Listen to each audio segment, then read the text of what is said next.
Woo! What's going on, everybody? Welcome to the Off Base Podcast. The big yawn. The podcast is carefully crafted to remind you to suck a fat one if you think you're the only one. I'm your host. I'm the Rocky Mountain no-name Jackass, and it is 28 degrees in the city of Aurora at 7:50 a.m. on Friday, February 11th, 2022, 2/11/22.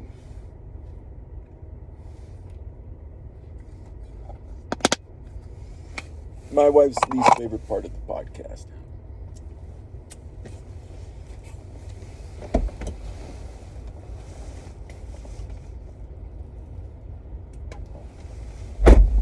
Okay, now we're ready. Boo, boo, boo, boo, boo, boo, boo, boo. I have been listening, man, to this mashup. Some kid, I forgot his name, Skeleton or something like that. I looked quickly at his channel. I think he looks like he's only 10, 11 years old. He put together a mashup of John Williams' Superman theme and Hans Zimmer's Man of Steel theme, and it's really good, and I can't stop listening to it. It's quite motivational. It gets your blood going.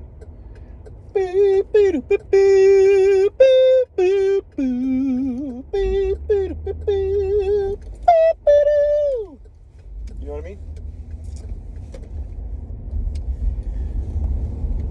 Makes me want to watch. Well, over Christmas we watched Superman 2 with Christopher Reeve and fucking Terrence Stamp as General Zod. Oh, there will never be one better. I hated Michael Shannon's General Zod in Man of Steel. Oh my God. That's all I did was scream the whole time. It's like, come on, dude. You guys are supposed to be a master race. You're supposed to be in charge of the army, and that's all you're doing is screaming? No. Come on. Guys who are in charge are calm, they're cool, they're collected. And when their frustration comes out, it is for a fucking reason. You can't just scream the whole damn movie. Anyway, the DC movies, DC heroes, the Batman trilogy, directed by Christopher Nolan, was obviously a fucking masterpiece. Except for the very end when they made Bane a lackey. My wife and I, we hated that because Bane was so cool. We were like, how the fuck are they going to top the Joker? And then here comes fucking Tom Hardy crushing it as Bane, and then you find out in the end that, oh, well, he's not the real bad guy. It's like, what? Come on. I mean, so those are kind of standalone, because Zack Snyder wasn't involved. Wonder Woman was solid because there's tons of comedy in it, comedic relief, while still maintaining the epic, what do I want to say, epic aura of Wonder Woman. Man of Steel, I mean, there was so much good shit in there, but they needed to offset it with levity. They didn't have that levity in there that the originals had, with Christopher Reeve. But god damn it, if they did, I think Henry Cavill could have been portrayed as a pretty fucking incredible Superman. I just feel like on my side, the impact gets lost in the fact that there wasn't as much humor in it. But anyway, makes me want to watch Man of Steel again.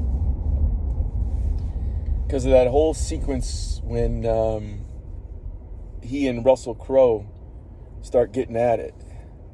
And you really get at the heart of the story, which is you've got one of his fathers, his Earth father, always trying to restrain his power, and his Kryptonian father saying, yo, you got this power, you fucking use it, buddy.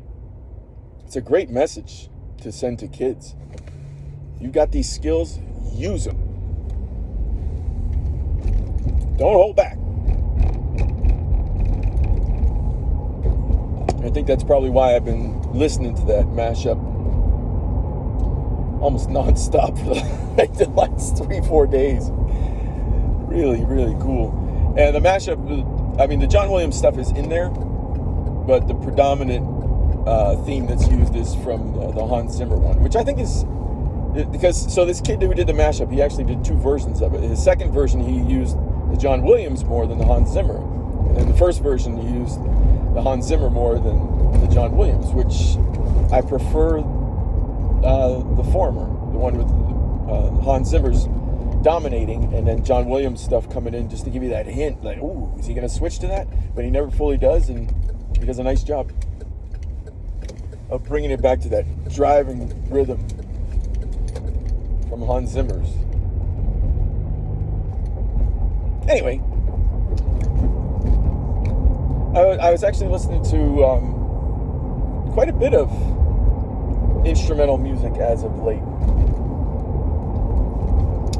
I've been very fortunate on my side to be exposed to all kinds of music throughout my life.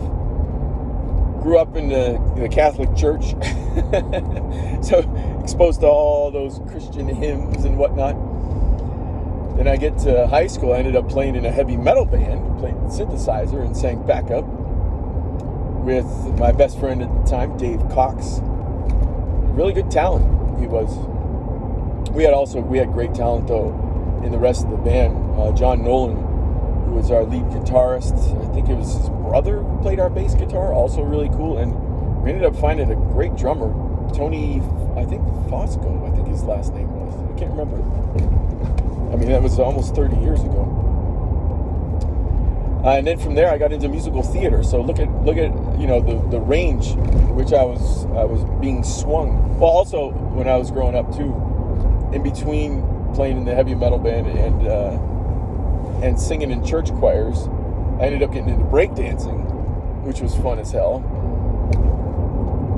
And then it went to heavy metal. Then it went to musical theater. And that's when I got to college, started to really expand and go back and listen to all the guys that got us to where we are today. Number 1 being Wagner, then Beethoven. Those are my top 2. And then everybody else who was either before them or who came after them. Rachmaninoff is another one that I am a huge fan of. Man, that guy just tapped into something in the human spirit that's quite phenomenal. I mean, Mozart's fun and everything, but Mozart doesn't really hit me on a deeper level. And the music is so subjective, everybody's gonna have their favorites. Wagner and Beethoven, without a doubt, are mine, and then Rachmaninoff is a very close second.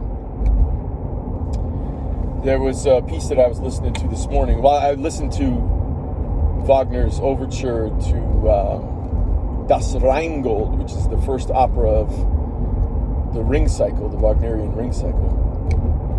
And shortly after that, I was clicking around and I was thinking to myself, what were some of the really cool motivational pieces of instrumental music that I listened to way back when? And one of them comes from a Finnish composer by the name of Jean Sibelius. Sibelius actually wrote the theme to Providence College, which is where I went to college. The theme to Providence College's school song. That's where I first heard about him. And I started to research him a little bit more, listen to more of his music, and he's got one symphony that he wrote, Symphony Number 5 in E-flat major, and its third movement is really something special. And I listened to that today. And I listened to, the version that I listened to was Leonard Bernstein conducting it. Obviously, he's conducted so many different pieces of music. Wrote the music for West Side Story. And I've seen him conduct all kinds of stuff, but I didn't. I don't know. I was surprised by his direction of Sibelius's third movement of his Fifth Symphony, because I've listened to a couple different versions of it, and some suck and some are really good. But Bernstein's that I listened to today was exceptional. The way he had controlled the pace and the volume of it. So I invite you to look it up. Jean Sibelius, Fifth Symphony in E-flat major, the third movement. It's a really, really strong piece, particularly the one conducted by Bernstein. Leonard Bernstein. It's funny, the Superman mashup that I was listening to, I sent it to my brother. Not my oldest brother, the next oldest. Because he loves Superman. I mean, I liked Superman, but Superman isn't my favorite superhero.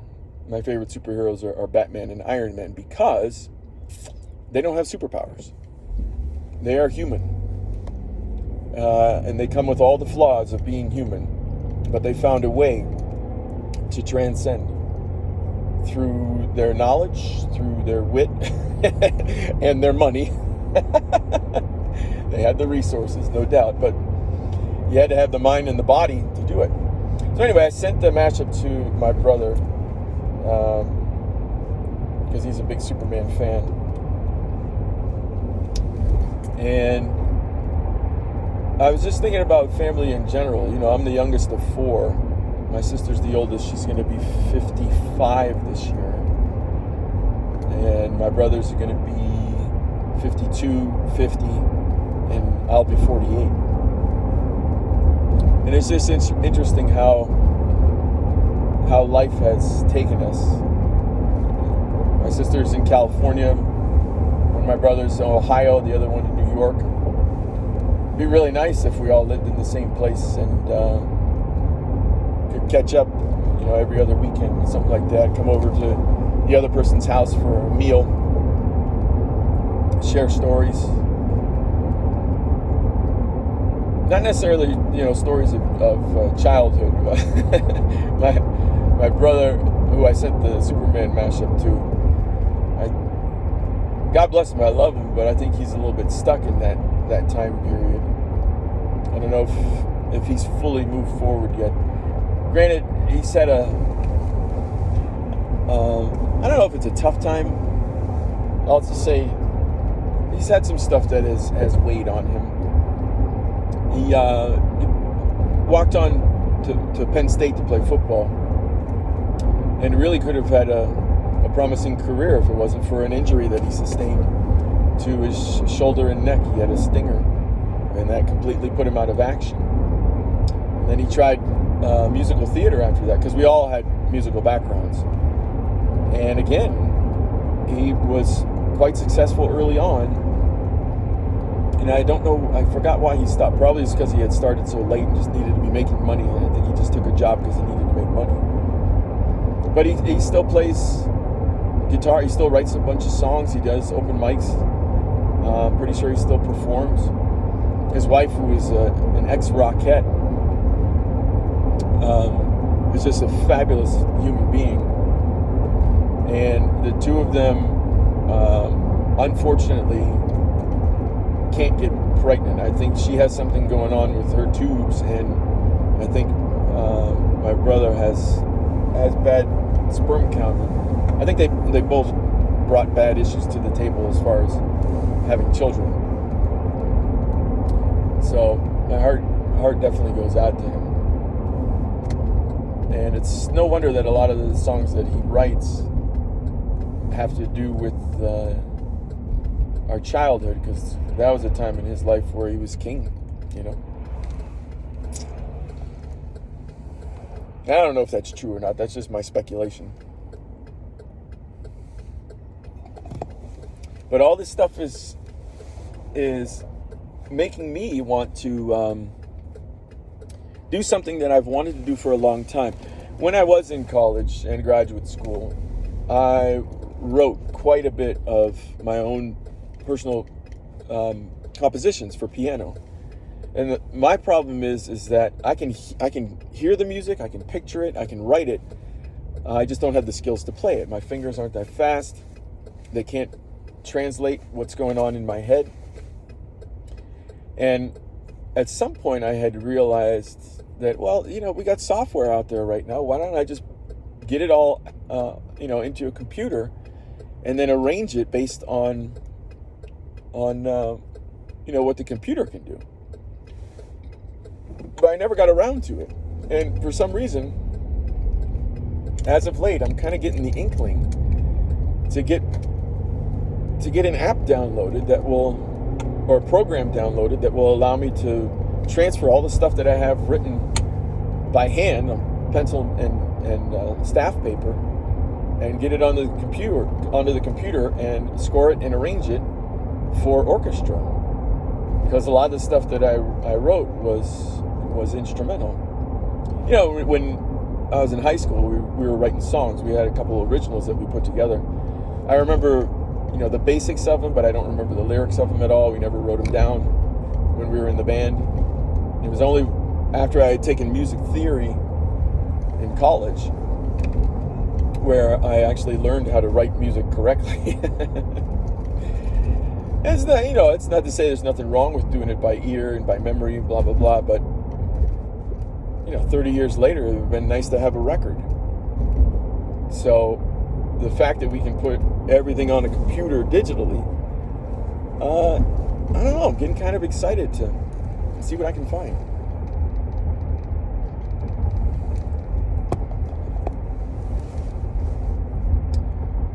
Anyway, I guess I'm in like a pretty decent state of calm right now. Stepson and I worked out last night. We did the Asylum Fit test. Pushed it pretty good. He bettered his numbers in every one of the 9 exercises that he had to do. I did in the first 7. My last 2, I tied what I had done last time. And it got me thinking, well, at age 47, how much can I really progress? And I think I still got something in me. Ooh, there's a bunch of antelope up here. Oh, wow. There's like 100 of them. They're just out there. A couple of them running around. Most of them just eating. Wow. Anyway, yeah, I hope that my body won't give out until I'm well into my 80s and 90s. But it's just a matter of making sure that I have the discipline to continue working at it every day. I haven't been doing as much yoga as I want to. I haven't made the time for it. It's funny when I do some of the stretches. In particular, there's this little prehab routine in the program that I'm working on right now that first stretches out your wrists, strengthens your wrists, and then does shoulder work and then hip flexor work. And while it's happening, I'm like, oh man, this is cool. I can feel those joints and opening up and the muscles getting longer. But for some reason, my psychology isn't there. And like if it says to do 10 repetitions of a certain stretch, like I'll do 5 or 7 and I'll be like, all right, I'm done. Knowing that if I stick with it and go the full 10, that it's going to give me more benefit. But for some reason, I'm not fully into it just yet. I got to change that.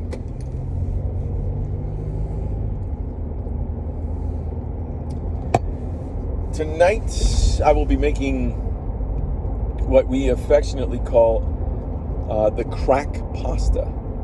Call it the crack pasta because the first time that I ever made this pasta, we were in Alaska. And I made it on a Saturday. It was a time when my stepson and stepdaughter, their father, lived only about 2 miles from us, so we would switch off every day. And my son hadn't been born yet, so it was just me and my wife hanging around the house. And I made this pasta for lunch one time. And all we did after we ate lunch was just pick at that thing for the rest of the day.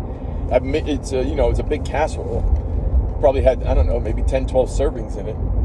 But it was gone by the end of the day. That was awesome. That was really awesome. So I'll be making that crack pasta again tonight, and it's an extremely simple recipe. Oh, another yawn. Oh! All you do is brown up some sausage, and you throw in garlic, and then here's the key: hot cherry peppers. You don't throw in so many hot cherry peppers that you make the pasta unbearable. You just put enough in so that there's this hint of heat. And holy hell, man. What an addition. After that comes the tomato sauce, and that's pretty much it. I do it with penne pasta. You can do it with any pasta that's about that size. Mix them all together. The sauce and the noodles, put it in a casserole dish, top it with mozzarella, and then top it with Parmesan, and you are G2G. It's an extremely easy recipe. The crack pasta.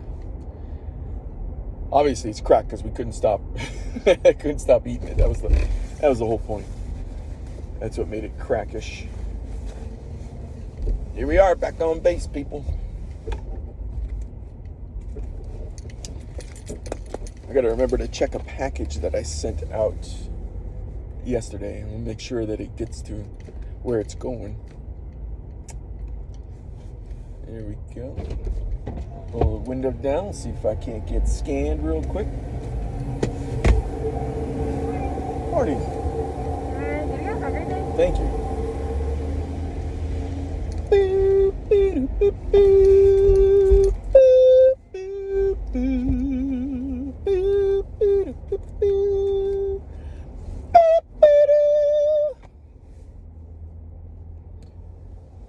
That'll be a way to close it out this morning. Just got back on base, so I'll be looking for Denver in the foreground and the Rocky Mountains in the background. That's just reminding me, I do have a recurring dream of being able to fly, but it's inconsistent. Like, I'll be flying, and then let's say I'm like flying over a city, and then all of a sudden I get to telephone wires, and I get hung up in them, or I start to go down, and then I jump up to go fly again, and I can't fly. It's like, fuck. And then all throughout the dream, I keep trying to get back up in the air. And then sometimes I'm able to make it, and sometimes I'm not. But that first initial wave of when I can fly and it's no problem, and I realize I'm flying, I'm like, oh, this is so cool. And I just want to get back to it. That's an interesting little metaphor. Maybe ultimately that's what I'm trying to get back to, is a nice state of happiness. It's a hell of a feeling when you're flying. I don't know in real life. I can only use my imagination to tell what it was like. Anyway, there's Denver. I'll sign you off today with Superman. Boop, boop, boop, boop. All right, everybody. Smell you on Monday.